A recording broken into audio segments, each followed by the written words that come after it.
Does Doris Day still make you think of heaven? From the 1950s to the 1960s, she ruled the big screen with hits like Pillow Talk and Calamity Jane. She is timeless, captivating, musically skilled, and alluring. Millions of people fell in love with her because of her beautiful smile and girl next door personality. But the girl next door had to deal with a lot of bad things behind the scenes. Her dream of becoming a dancer was crushed by an accident. She had a lot more to deal with, though. What were these other problems she didn't talk about, and how did they make her feel? Stay tuned as we find out more about Doris Day's tragic death. Doris Day was born on April 3rd, 1922, as Doris Marianne Kappelhoff. She loved dancing as a child. In order to become a skilled dancer, she learned how to do ballet and tap dance. In her hometown of Cincinnati, Ohio, she became well known. When she was only 15, she won a neighborhood dance contest, but she wanted more. It was too bad that more would never come. Doris had a terrible event happen in her life after she won the neighborhood contest. Doris was in a car with friends on October 13th, 1937. A goods train crashed into their car. Doris' right leg broke because of how hard it hit. That night, more than just her leg broke, so did her dream. Day could never become the dancer she wanted to be. Instead of being on stage, Doris spent months getting better, having several surgeries and a long process of therapy. She came to terms with the fact that she would never be a professional dancer.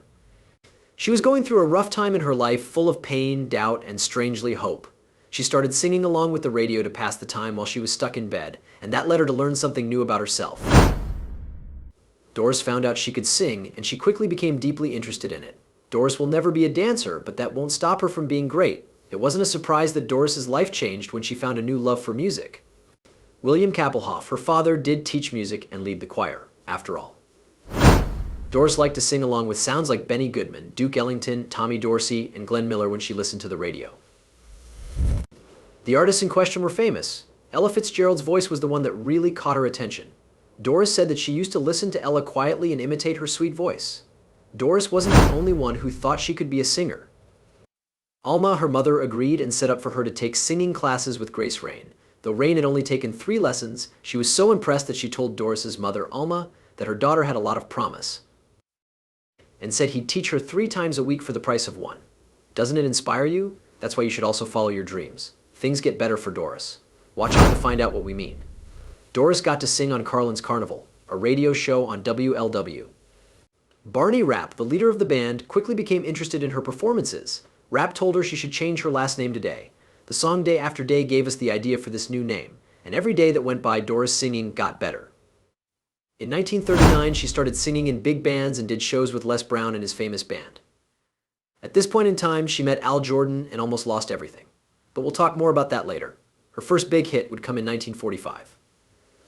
She sang Sentimental Journey, which became a song for soldiers coming home from WWII. This song, and My Dreams Are Getting Better All the Time, made her famous all over the country. People felt her voice, which was full of warmth and feeling, and she quickly became a household name. People were mesmerized by her shows and felt happy and uplifting as they listened to her sing. Between 1947 and 1967, she produced more than 650 songs. At the time, she was one of the best singers, with hits like Que Sera, Whatever Will Be, which won the 1956 Academy Award for Best Original Song. People fell in love with Doris Day for more than just her singing, and people weren't the only ones who did. In 1947, saxophonist George Weidler did the same thing, and it wasn't a good love. Keep watching to find out what really took place between them. Doris started working in films. Her first movie, Romance on the High Seas, came out in 1948 and showed off her lively personality and singing skills. For almost 20 years, this part was the start of a very busy movie career. She was in many types of films, from musicals to love comedies, and was known for playing the good girl next door. Day's next big hit was the show Calamity Jane, which came out after her first movie, and it became one of her most famous roles. It is still an important part of Hollywood history. Fans will never forget how she sang songs like Secret Love and The Deadwood Stage, which became instant hits and were loved by people of all ages. Doris was becoming more famous in Hollywood, and her role as Rock Hudson's co-star in the 1959 romantic comedy Pillow Talk sealed her place as a Hollywood legend. This movie was a big hit, but around this time today, something terrible could have taken away the chance she got from the movie. We'll talk more about that in a bit in this film. She was nominated for an Academy Award for Best Actress for Pillow Talk, which is still a must-see movie. Because Day and Hudson got along so well, they worked together again on more hits, such as Lover, Come Back in 1961, and Send Me No Flowers in 1964. Doris Day stayed a big hit at the box office even as Hollywood's taste changed. In 1966, she was in The Glass Bottom Boat, a spy comedy that people really liked. The movie she made after Caprice and With Six You Get Egg Roll didn't get great reviews, but they did well at the box office.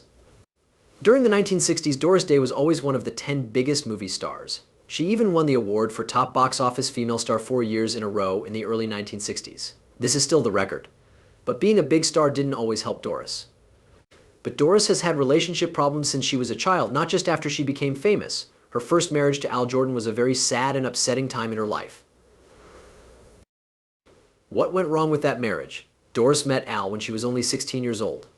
Al was 7 years older than Doris and played the trombone. He had a dark and strong personality that Doris found romantic and exciting. They fell in love quickly, and even though her family and friends told her not to, Doris married Al when she was 19 years old, in 1941. When they first got married, they were very in love, but it was soon clear that Al had a bad side. He often lost his temper and became jealous, which made their relationship very hard. No matter how bad things were, Doris tried to make the best of them. She was young and had faith that things would get better. Did they? Terry Melcher, born Terrence Paul Jordan, was born in New York City on February 8, 1942. He was their only son. The stress in Doris' marriage made the joy of Terry's birth seem less important. Al's bad behavior got worse. Doris knew she had to do everything she could to keep herself and her new baby safe. So, not long after Terry was born, Doris did the brave thing and left Al. In 1943, they got a divorce, and she went back to Cincinnati with her baby son to be close to her family. It was very hard for Doris during this time because she had to deal with the problems of being a single mom and the mental scars from her abusive marriage. She worked very hard to give her son a safe and loving home life. She never stopped caring about Terry, and she made sure to balance her growing job with her duties as a mother. Terry grew up in the show business, which no doubt affected the jobs he chose later on. When Doris Day's marriage to Al Jordan ended, she was in a tough spot. She was young, disappointed, and didn't know what to do next. But Doris was strong in every way. She put everything she had into her work. Her singing and acting gave her comfort and strength. She had always loved singing, and it became her safe place during this tough time. Doris found a new love interest as her business took off. In 1946, she married guitarist George Weidler, but their marriage was also sad and didn't last long. But it taught her that she deserved to be happy and be respected. She forgot these lessons, though, when she fell in love with Marty Melcher. What they did to each other will shock you. It was a surprise when Doris Day met her third husband, Marty Melcher. In the early 1950s, Doris was already a growing star in Hollywood. Her agent, Al Levy, put her in touch with Marty because he thought Marty could help her with her growing business. Mary was a movie producer who had a great sense of who was talented, and he saw Doris's promise right away. Their work relationship quickly turned into a personal one. Marty was nice, and he seemed sincerely interested in Doris's career and well-being. They got married in 1951 after falling in love. At first, it looked like they would make a great team. By adopting Terry and giving him his last name, Marty would fill the role of a father figure in Terry's life. Besides that, he helped Terry by being his main parental support and advice. There wasn't much of Terry's real father in her life. He didn't spend much time with his son and didn't play a big part in raising him. All her life, Doris wanted a husband or wife who would be this stable. Marty was very involved in Doris's career and helped her get some of her most famous parts. They went through the ups and downs of Hollywood together, and for a while it looked like Doris had found both a loving husband and a helpful boss. But as time went on, their relationship started to show signs of wear and tear. Marty's way of managing got stricter, and the money choices he made would later cause Doris a lot of trouble. Doris found out about her money problems after Marty Melcher, her husband, died in 1968. She found out that Marty and his business partner had messed up her money and put her in debt by millions of dollars. The deception hurt Doris deeply, but she didn't let it break her. But how could she get out of this? Is this the end of her bad luck? Doris wanted to start over with her life and career, so she sued her late husband, Marty Melcher's business partner Jerome Rosenthal, and finally got a settlement. But it took a long time and was hard to get better. It was during this time that she got an unexpected chance on TV. It was against her will that Marty signed her up for a TV show. Even though she didn't want to at first, Doris kept her end of the deal. This is what made the Doris Day Show possible in 1968. The show was a big hit, and it ran for 5 successful years, until 1973. T showed off Doris's acting skills by switching from a family sitcom to a show about her character's job as a reporter. This ability to change made the show interesting and new for viewers. Doris Day's charm and love for her job were shown off in many great moments on The Doris Day Show. there were some problems with the Doris Day show itself. During its 5 seasons, the show's format changed several times, so Doris had to get used to new sets and plots. At first, the show was mostly about Doris Martin, a widow who moves back to the farm where her family lives with her 2 young kids.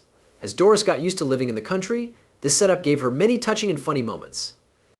In a memorable episode, Doris tried to do the jobs around the farm, which led to a series of funny accidents that showed off her physical comedy skills. As the show went on, Doris's character moved from living on a farm to working in San Francisco. The show looked at things in a new way after this change. When Doris started working at Today's World magazine, it was a big deal. Her conversations with her oddball coworkers, especially her boss, Mr. Nicholson, made us laugh a lot and showed how good her comedic timing was. It was no secret that Doris Day had great style, and the Doris Day show was no different. There were many fashion-forward moments on the show, and Doris wore clothes that became famous among her fans.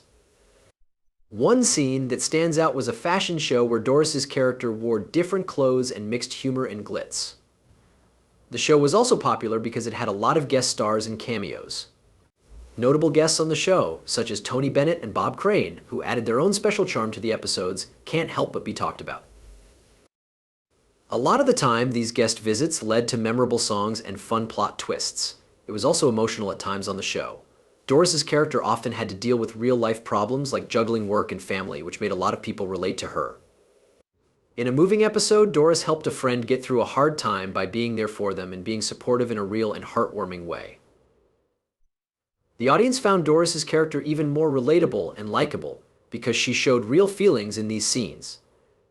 Fans felt different things when the Doris Day show stopped in 1973. Fans had looked forward to seeing the show for 5 years, and they were sad to see it end. A lot changed in the last season. Some important characters left, and the show's focus shifted, which some fans thought took away from its original charm.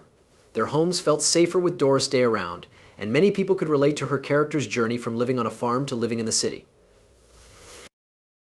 During her show, Doris's cash situation got better. The success of the Doris Day show not only gave Doris a steady income, but it also gave her back control over her work and money. By the end of the show, she had fixed her money problems and made sure she would have money in the future. The bad news is that that future was full of a terrible disaster. Not only Doris was having a good time, she also did with her son Terry. He was good at making songs and records. He went in the same direction as his mother and became important in his own right. Melcher worked with Bruce Johnston to make the singing duo Bruce and Terry, which helped surf music grow in California in the 1960s. Terry could not be stopped. He and Bruce got together and made another band called the Ripcords. They recorded Hey Little Cobra, which was a huge hit when it came out. It even made it to the top 10. Terry was driven, and he was always on the lookout for ways to improve his art. With that, Terry joined Columbia Records around the middle of the 1960s and became a producer. He worked with the Byrds and created their cover versions of Mr. Tambourine Man by Bob Dylan and Turn by Pete Seeger, which were big hits. Terry got into trouble because he was good at what he did. In 1968, Charles Manson, who had been in prison, tried out for Terry so that Terry could sign him. Terry, however, said no. He decided to make a documentary about Manson instead, but he quit the project when he saw Manson fight with a drunk stuntman at Spahn Ranch. Terry cut ties with Manson because he thought he was too dangerous.